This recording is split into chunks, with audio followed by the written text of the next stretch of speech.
What's up, everybody? Charlie with 4bztruth. Um, I had this scheduled for noon, so it's Mountain Time. I'm in Boise, Idaho, and I'll give you guys a second to start trickling in. So I'll do this like Owen Benjamin, except I don't play a piano, I play guitar.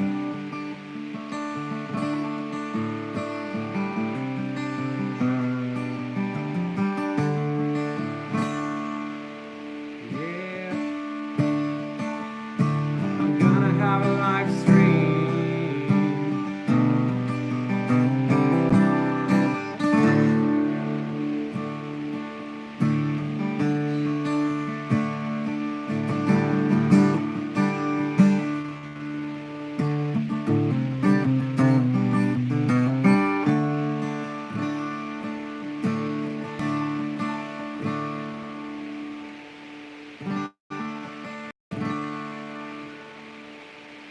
I just want to welcome everybody from all around the world to the 4bztruth channel. It's my pleasure to share my thoughts and ideas about this realm we live in.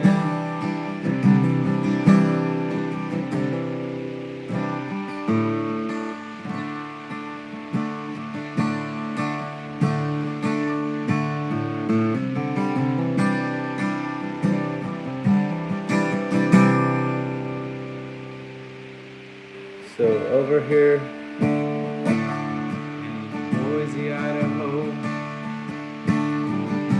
I feel like I'm all alone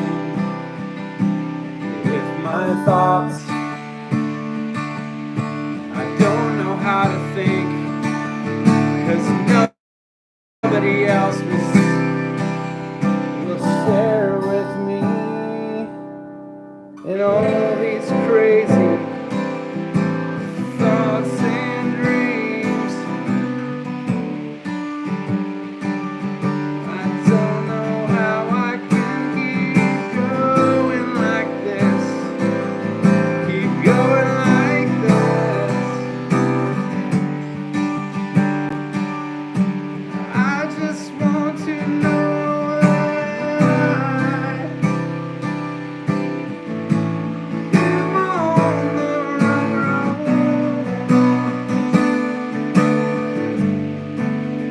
I don't need it all. I just want to do what is true.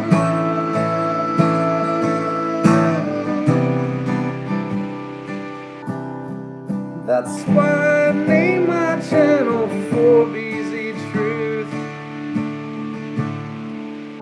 4bztruth.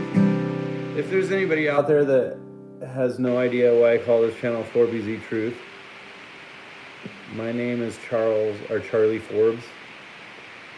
Charlie Forbes, and the last name Forbes is 4bz, so 4bztruth, and I'm passionate about the truth. So anyways, now that it's 12 o'clock Mountain Standard Time, I might as well just start my rants. So anyways, I wanted to hopefully get people interested in some of the freaking crap that I'm talking about, because everybody else around me is deluded with the indoctrination that has basically been dumped on us all our lives, and now we're trying to expand our knowledge and understanding of things. And unfortunately, when I say we're deluded, we've actually been dealt a certain hand, and now we're I don't know, everything is filtered through the information that we are given. And to be unbiased is next to impossible.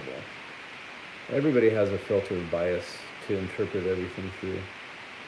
And I just think that it's important that we point out the way reality truly is. And it's impossible to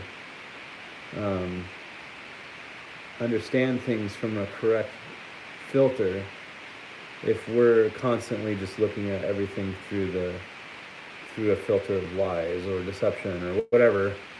And so fundamentally, my channel is actually trying to discuss the issues of reality being viewed through the correct filter of information or correct lens of interpretation. So,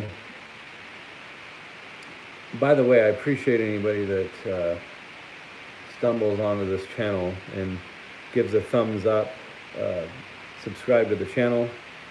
And the reason being is I started a series called Patterns of Reality, and it was based off of a documentary that I did a year or two ago.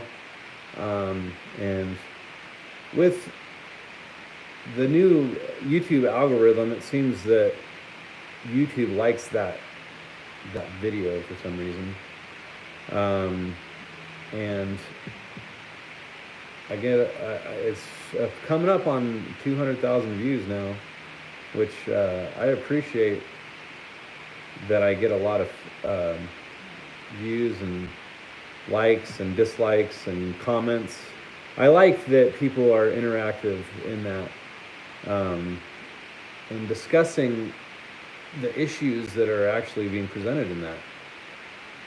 So basically, the Patterns of Reality docu-series that I'm actually starting, and I've already finished episode 1 and 2, Frequency and Light, and the last one was,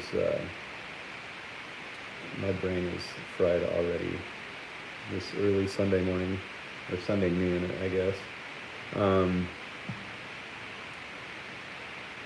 It was about the brain and bias. And then the next one will be about near-death experiences, out-of-body experiences, and transcendent consciousness. And each of those topics that I'm actually discussing are actually from that documentary that I did. So, and I've taken clips from that. Welcome, I see a couple people trickling in here. But so basically, just to kind of recap, I started a series called Patterns of Reality. And, you know, I'm just trying to point out that there's patterns in everything. And a pattern is almost like a structure that is in place. A structure like, a template. And a template is indicative, or you might say it's proof or an evidence of something that was set up or created. And so I like to identify to these patterns. I haven't even talked about this one, but I probably will get into it. And that's the concept of math, or calculating.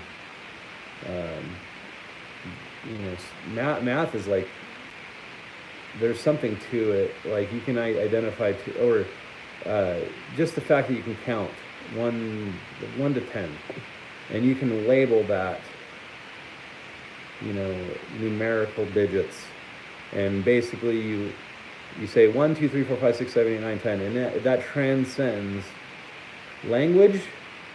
It transcends reality in the sense that it doesn't vary. It doesn't, Now you could have fractions of a number or whatever, or decimals, and but there's consistency to, or this structure we call math. Now I don't really like math per se, but I do think it's interesting that you could calculate or extrapolate from math or calculate equations. And the way that we're designed, I'm going to use the word designed because I believe that we were designed, but we have been able to calculate reality, not just with numbers, but we've been able to calculate with reason. So, when I'm looking out the window right now, and that's why my face is so illuminated. And basically, I'm looking at everything, and it's almost like we're designed to appreciate our reality. Like all the trees are starting to turn yellow and red and orange up here.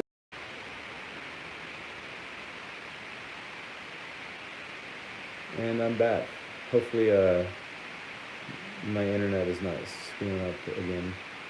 I intended on having this live stream go for about an hour. It's only like 12 minutes in. Hopefully the internet doesn't screw up.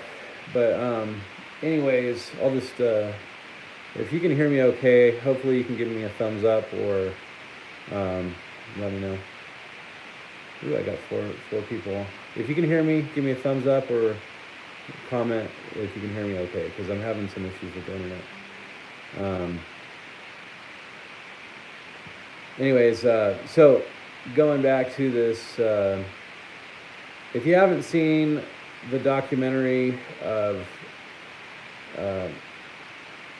basically, it's talking about logic and information and how to interpret with your correct bias, and then at the end it talks about near-death experiences.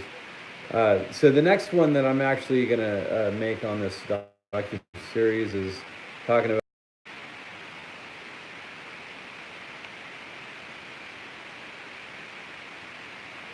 Okay, well anyways, people are coming and going, but so this thing about the NDEs, and near-death experiences are interesting, and I'm going to get really deep into it on this next episode. A lot of people don't seem to care that much about near-death experiences, and I'm kind of confused as to why more people aren't interested in it, because there is patterns in near-death experiences. You have people that basically their heart is stopping and their brain releases some sort of DMT or something, and if you're not familiar with DMT, it's like a natural chemical that floods your brain, and you go into some euphoric type dream state. Now, the problem that people will actually start suggesting is that this flood of chemicals in your brain is really just a hallucination.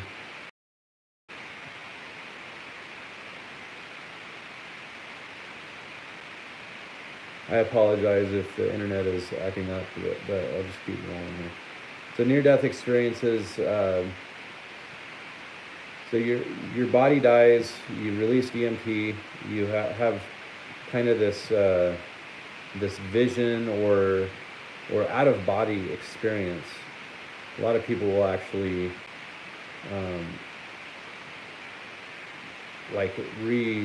or they'll explain things that happen, that they can see the doctors resuscitating them, they can explain who was there, they have memories of something that happened while their body was dead, which is a phenomenon that a lot of people take for granted, and I'm not sure why people are so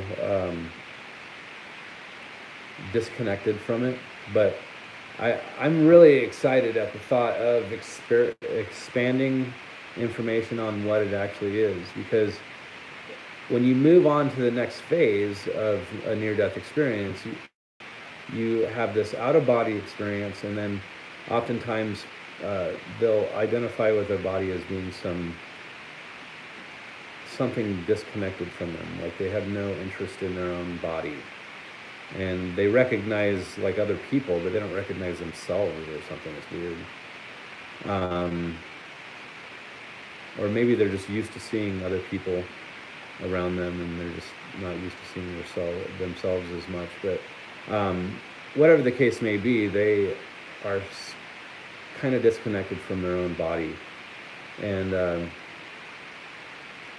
so then they actually decide to leave, or they sense that somebody's calling them away or whatever, and then they leave the room that they're in, or they'll rise to the top of the ceiling and observe themselves from the ceiling, and then they'll go through the ceiling, or they'll go into another room, and as soon as they leave that area that their body is in, they somehow go into this realm that's basically pulling them away from the reality that they understand. Now, granted, maybe this is a release of DMT or whatever, but regardless of whether it's a chemical release in the brain or not, doesn't necessarily mean it's not a real experience. Even if it is a dream-like state, they are experiencing something that is happening to millions of people, and these patterns are the same. And when I say patterns are the same, it's like there's some sort of template that's in place that allows us to experience the same kind of things. Now, granted,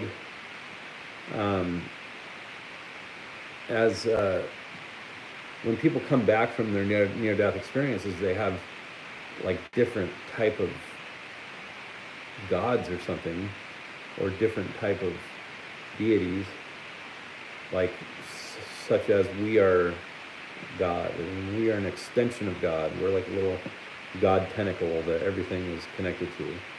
And God really is, like they say in Eastern philosophy or religion, that we are in the great dreamer's dream. It's like we're God's DMT trip or something like that. I don't really necessarily think that, but again, we're programmed, and this is where I personally try to disconnect from my own beliefs and understanding, because I don't want to just project my own bias to everybody else. I mean, it seems to me like people are always so motivated to promote their own agenda that they forget about reality, and they forget about truth. And that really, so if I'm saying that all this is up for interpretation, so truth is subjective, I'm not necessarily saying that either. I just feel like I've heard so many debates, like creation versus evolution or something, and you hear these presentations put on by somebody that really just is trying to promote an agenda, and you can be convinced one way or the other in some ways. If you remove your own bias and you end up realizing that things can be interpreted through certain filters, and you could be swayed one way or the other, it's like, oh crap, what do I believe? Or you start saying to yourself, like, this is, I don't know if my friend Chris Milner is listening to this, but I'm interested in having a conversation with you one day about this kind of stuff. But basically, it's almost like when someone says you got to kind of go into this Zen state, or you're when you're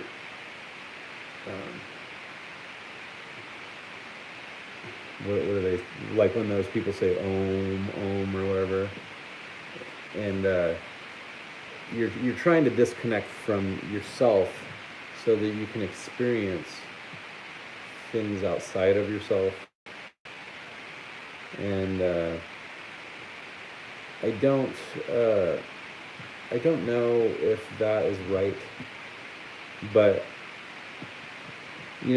oftentimes when I think about the Bible and stuff and like how I was raised, it seems like, I'm not in a position yet where I feel like the Bible's unreliable. I have changed my filter though a little bit while trying to understand everything. I've come to realize that the Bible is an expression of so many different people trying to express what God is or what God's plan is. Or now the interesting thing is there's certain consistency to that. Whether they were trained from the same mold to come to draw the same conclusions, it still is interesting to think that the Bible was written over like 2,000 years, and they have had similar a similar projection of God, I guess you could say. Or so like I can tell you right now that the way things are going in our society, it seems like we are definitely shifting our perception of what God is or who God is.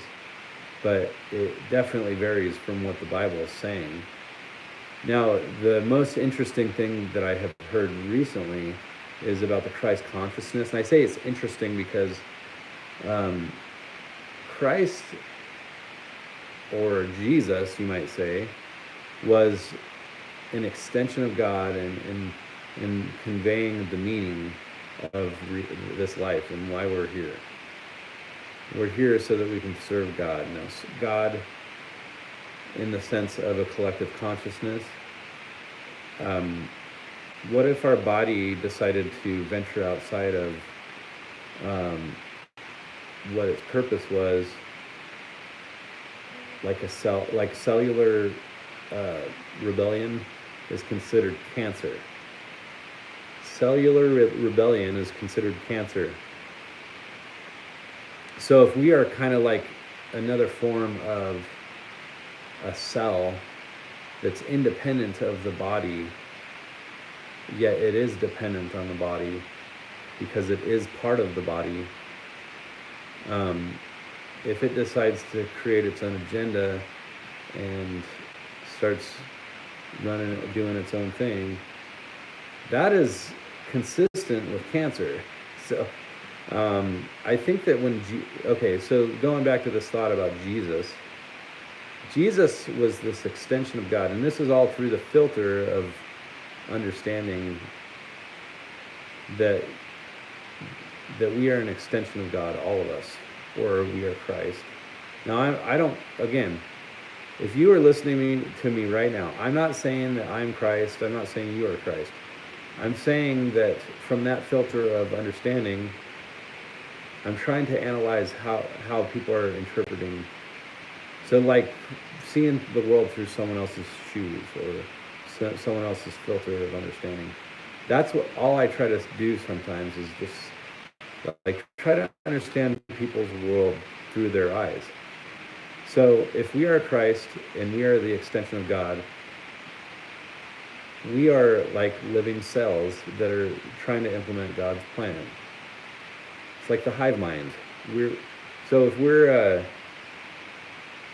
venturing off to do our own thing and disconnect from the hive mind, then we're going to become lost, and we are going to be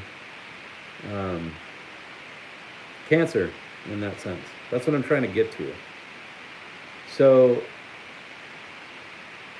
in the last video that I did on Patterns of Reality series, I was trying to point out that we are given certain levels of understanding of our reality. And I think that if we are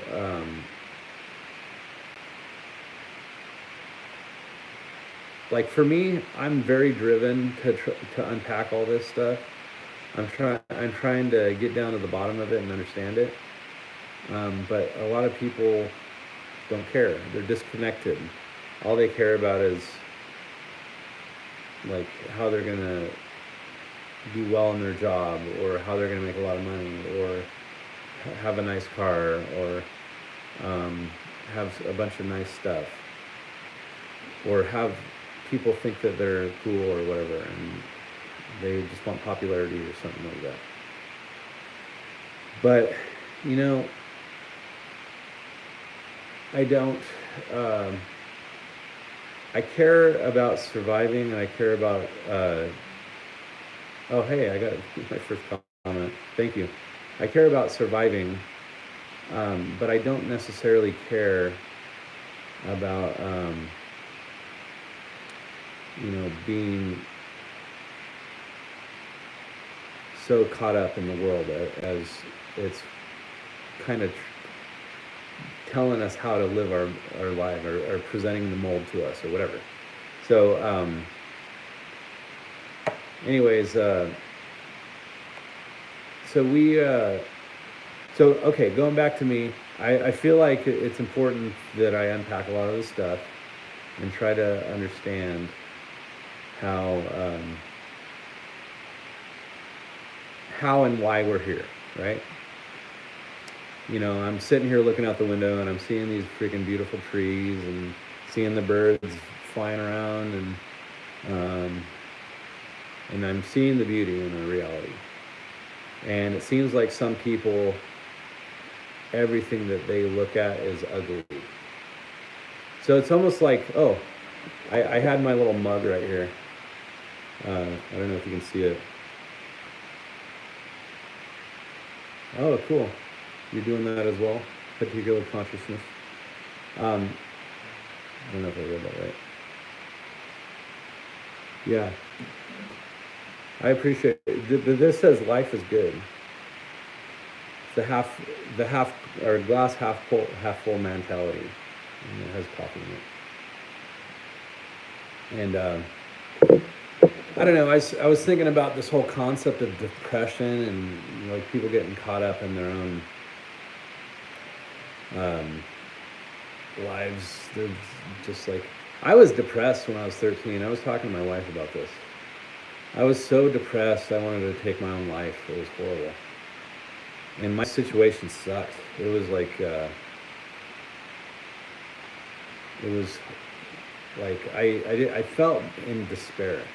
So if you operate from a filter of despair, you're gonna see everything empty. Your glass is gonna be empty in everything that you look at. And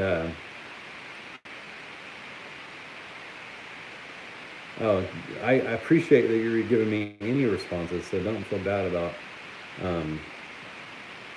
delayed responses. I'm trying to do this live stream so that I can interact with people, so I really appreciate that you're messaging me.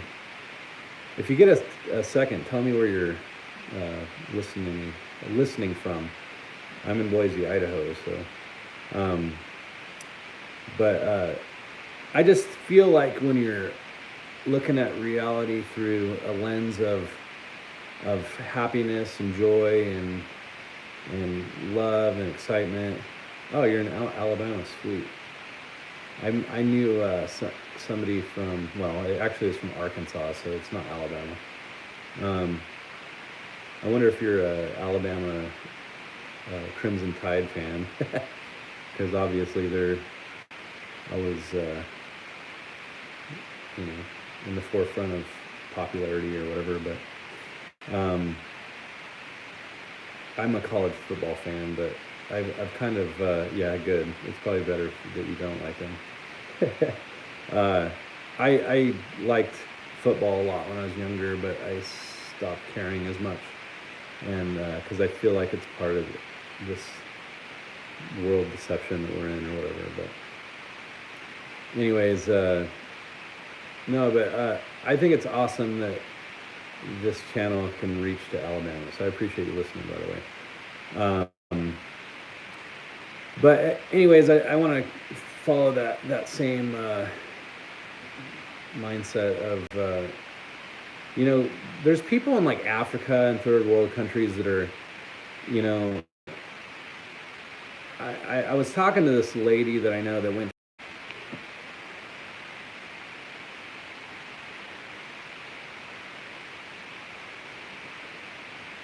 Okay, I'm back.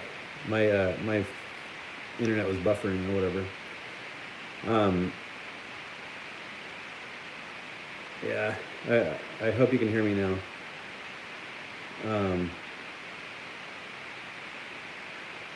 Hey, if you get a second, hit the like button, because I'm trying to get my stuff out there, and I'm trying to hone in a little more on the topical type. Oh, thank you. The topical type stuff, and I'm doing the Patterns of Reality series, and that way, the more people that hit the like button and subscribe or whatever, the more I'll be able to reach out there. And anyways, but yeah, this is a passion of mine, trying to understand all this stuff, and I actually I feel like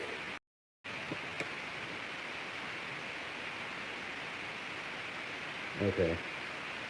Hopefully, my internet's acting up again. So I'm back online, I think. Anyways, so this concept of, by the way, I'm sorry, I'm like all over the place. I've kind of flipped from one topic to the next, but it all comes back around. If you ever seen like a soap opera, oh no.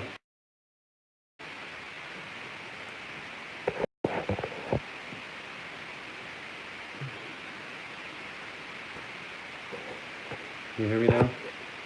Hopefully it's not all staticky still, but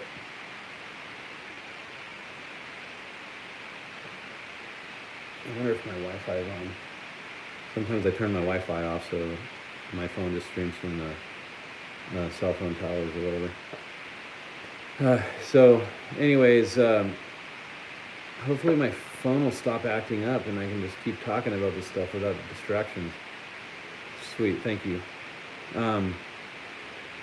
Okay, so I started approaching all this stuff from this perspective of how can I look at reality from a truth perspective, and I don't want perspective just to be this subjective approach, because I know truth is truth, and people are always going to twist it to the way that they, however they want to believe it. And like during these debates, when I'm listening to back online, hopefully. Okay, so people will take like evidence or whatever and filter it through their bias, and they'll have two different conclusions on how to interpret the evidence, which I'm actually so tired of that's why I'm so driven to do what I do. I'm trying to hone in on what it takes to actually view information for what it is and stop projecting my own beliefs. Granted, I do think that belief is important when you're trying to filter or interpret our reality, but again, not everybody is correct, right? If there's truth, truth can only be one truth, in my opinion. This cup is blue, and it says life is good on it. Is there any other variation of how to interpret that? I think that people will try to say that it doesn't really say life is good, it says life is bad, because that's how they view reality. And so like I get these these people that comment on that one video that I was telling you guys about. Um, the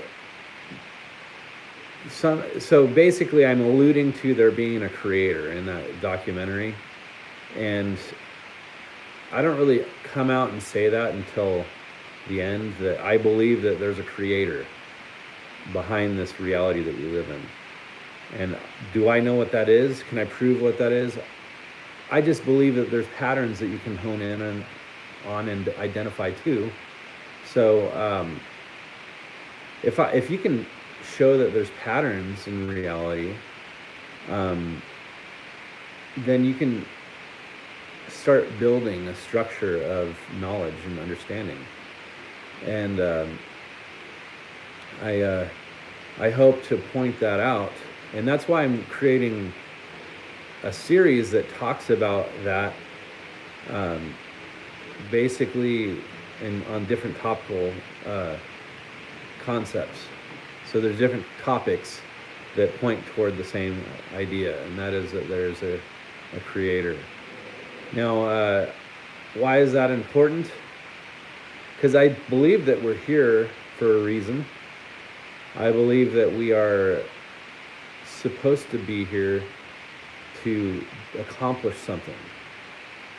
So when I was talking about this concept of us being like cells in a body, and if we're doing our own thing, we're like cancer. See, cancer doesn't operate in the body to help support the body. It's there to destroy the body. And I think that in a lot of ways, people are becoming destructive to this reality. And they're like cancer cells that are starting to manifest. And I think that we should have a hive mind that basically, we should tap into the source. See, I try to use language that people aren't turned off, but people are going to be turned off no matter what. When I get comments on my videos, they start saying how stupid I am, and there's no God, and why would I try to promote my own religion, and I'm not trying to just promote my religion. I'm trying to point out that there's one truth, and you need to understand how to interpret that truth through the correct filter of bias. So how do you do that? I try to make videos about that. Don't dump the baby out with the bathwater. People will reject information if it doesn't suit their agenda. Whether it's truth or rejection of information. So, like, if you reject something and say, "Oh, that person doesn't have credibility. They've lost credibility because they're associated with someone that they don't agree with," or something. Like, somebody actually made a comment like that on my video. They said, "This guy Charlie has lost credibility because he doesn't know how to spell Rene Descartes or whatever." Descartes, I don't even know how to say his name. But I was thinking, gosh, yeah, I probably should have checked my final draft a little more in-depthly before I did my final cut. But then I started thinking about it, and the video has gotten out there a lot. Like I was saying, it has almost 200,000 views. And, the fact that so many people have seen that video and seen that I've misspelled some words, the misspelling part doesn't bother me. It bothers a lot of other people, though. Like, oh, he's lost credibility. Okay, reconnecting.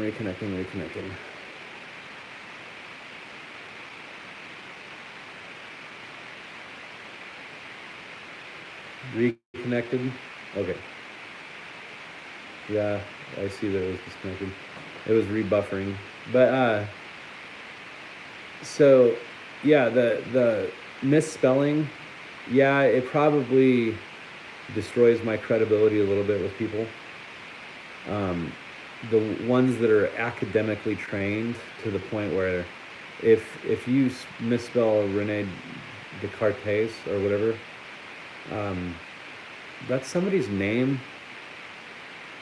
The fact that I was able to say that name, they knew it was that person, and they knew it was misspelled, but they're so hung up on the fact that it was misspelled that they missed the whole point of the video, and they dumped the baby out with the bathwater. So that's what I'm trying to say.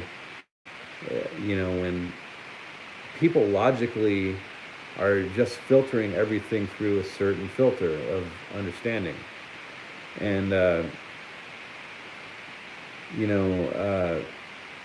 that has become my philosophy. Don't dump the baby out with the bathwater, because you can use information to support the truth, but if it doesn't suit your bias, then you're going to reject it and you dump the baby out with the bathwater. Or on the other side of the spectrum, you'll accept information that may be misinterpreted. If you misinterpret what it actually is, then you might say that I don't even know if there's a...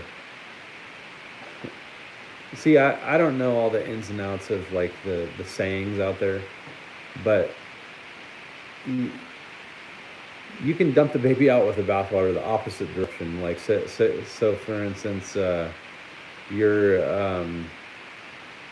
accepting information that is a lie, I guess you could say. And people do that all the time too. So there's got to be a happy medium that allows people to see truth through a correct bias. That's just the bottom line. Your bias has to be correct. And I appreciate when somebody can look at like this cup and say, it's blue and it says life is good. And I'm not flipping you off, I'm sorry if I appear to be. And even that, it's like, oh, this guy was putting his middle finger up, he's flipping me off. No, I was holding my cup, and I was also holding my pick, because I was playing guitar a little bit ago. So,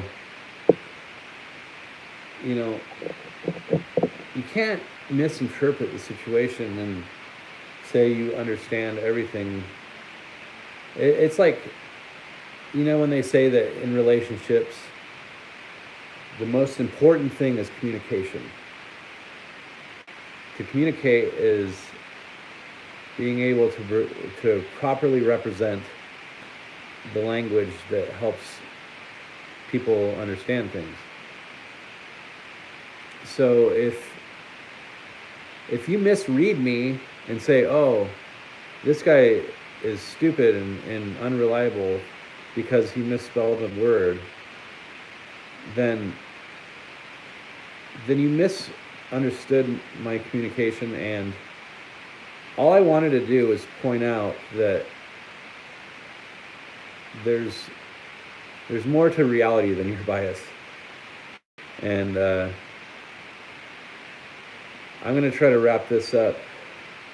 Express the inner world. What does that mean? I try to express my inner world all the time, but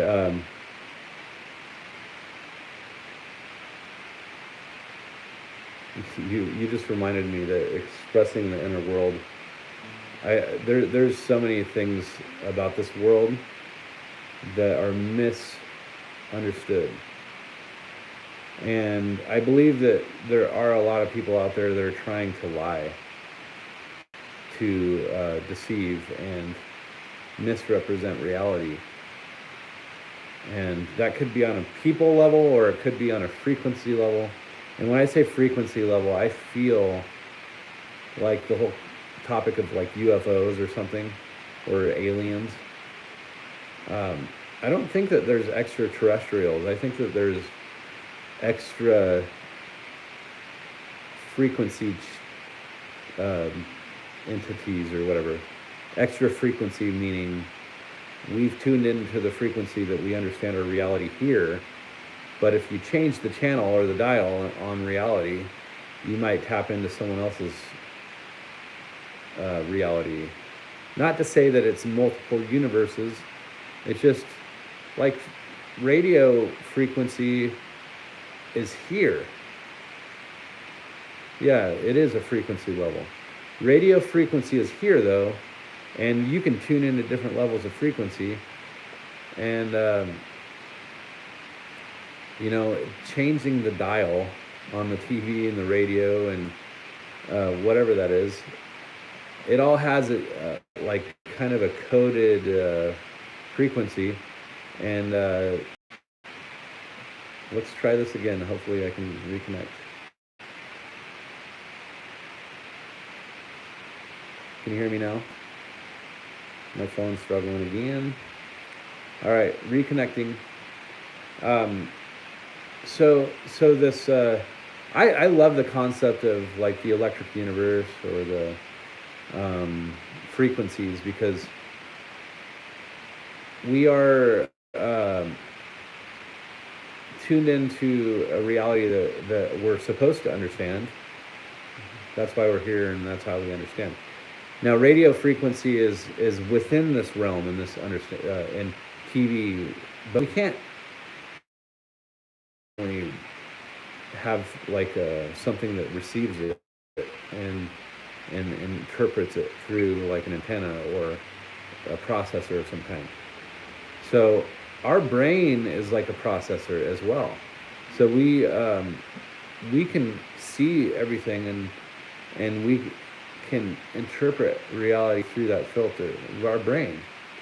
Now, so the episode 2 of Patterns of Reality was talking about the brain and bias.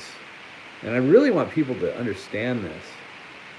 And I mean, I'm just another guy trying to present to you a tool that helps me understand things a little differently.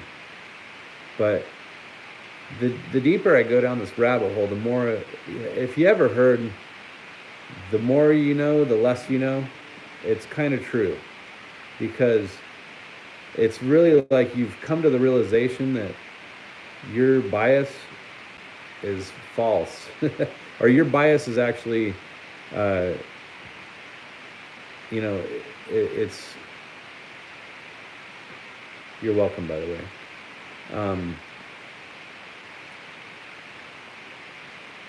I don't think that everything is false, but I just, again, if you can't see past your own bias, then you'll never see the world for what it truly is. So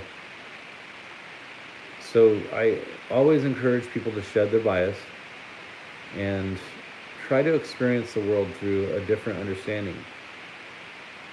Now, I'm not saying give up your belief and just take on someone else's. Actually, it has a new perspective as well. Yeah, exactly. That's what I'm trying to say, is that you will acquire new perspective when you start looking at things differently. And, you know, I was listening to, I think it's Rupert Sheldrake. I don't know his perspective on God or whatever, but it sounds to me like he is open to the concept. And when I say the concept of God, he's leaving his options open, but he's looking at it through the filter of science. Science actually points to the patterns of reality. So this guy was basically saying there's Rupert Sheldrake.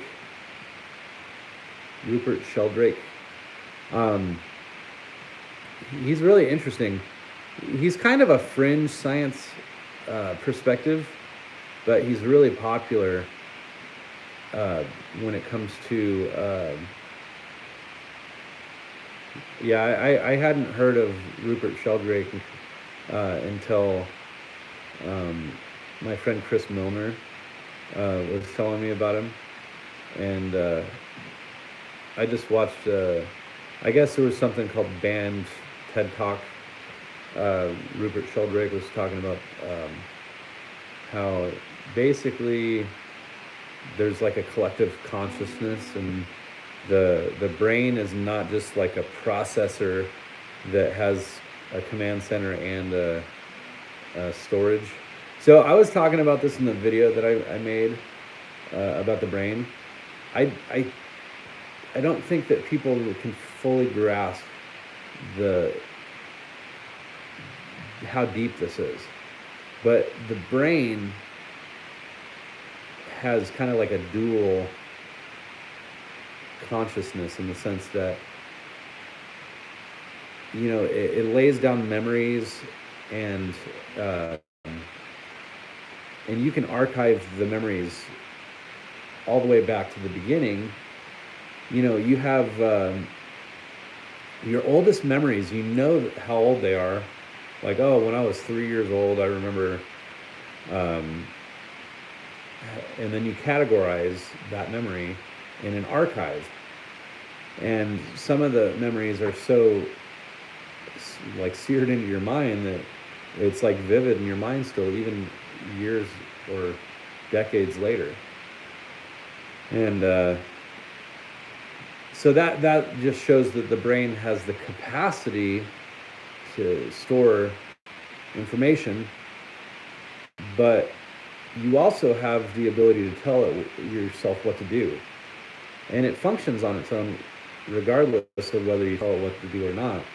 But you're basically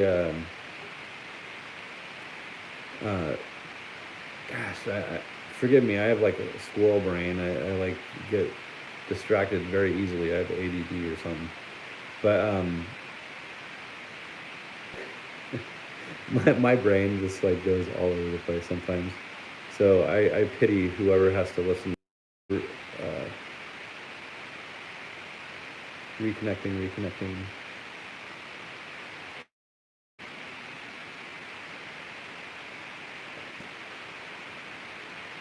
Okay, so I'm just gonna wrap up this conversation with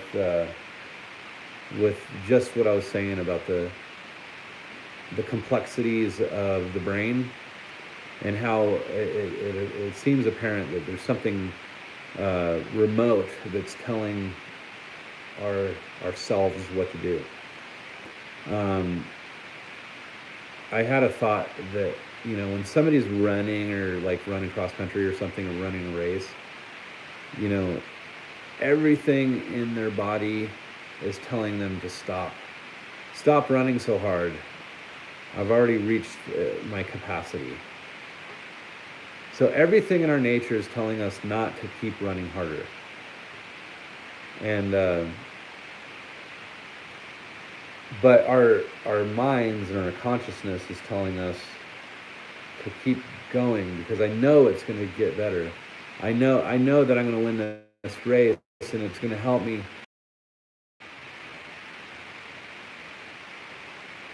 Reconnecting.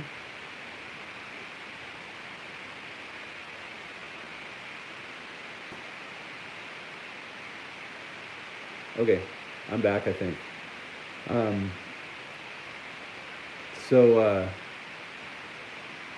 Oh sweet, I think Amazon's showing up with a package.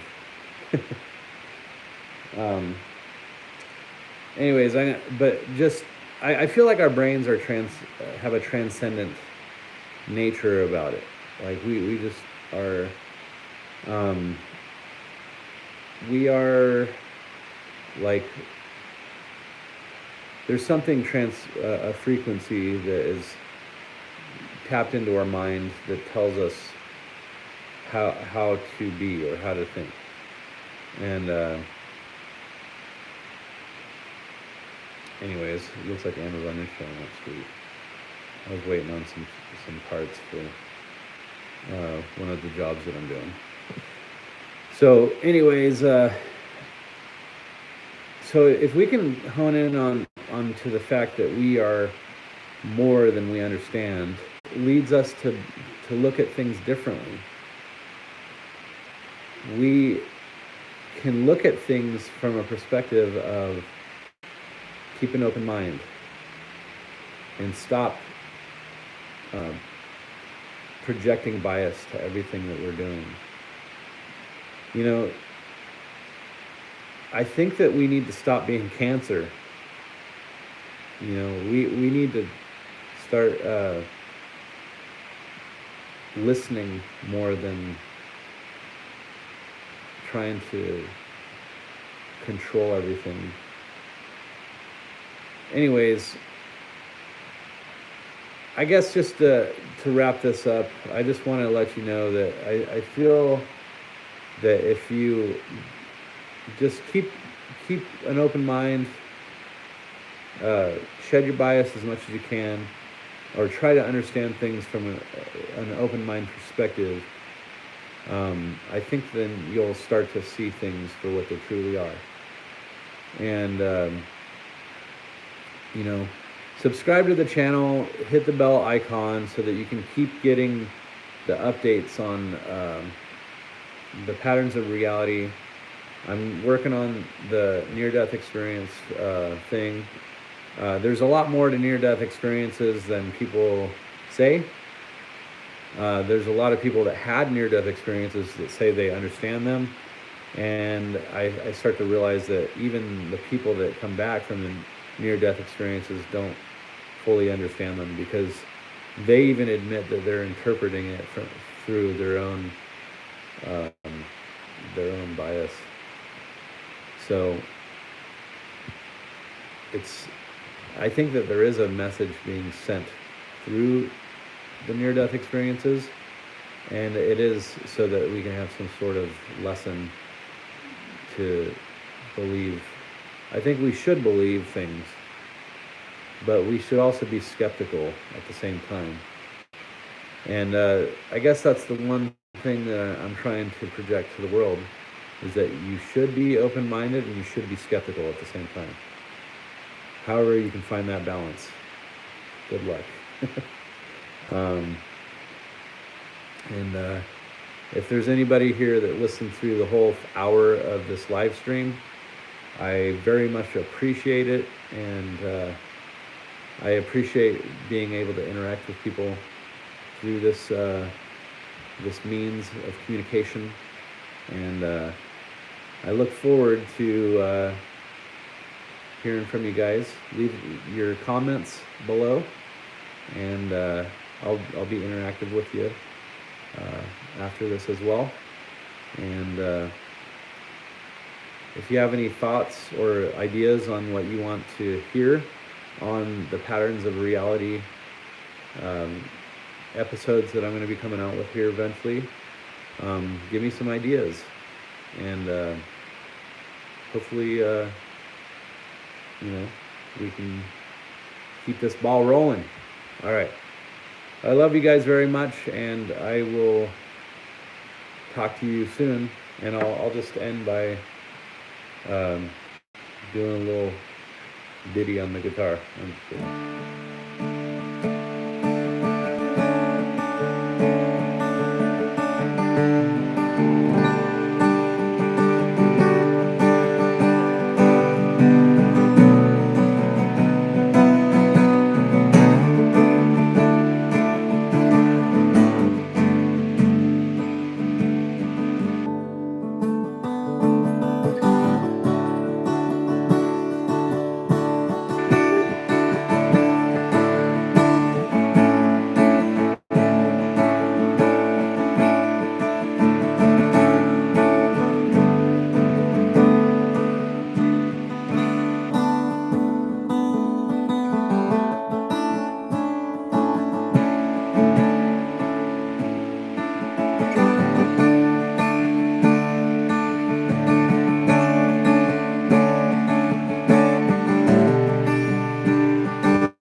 Yeah.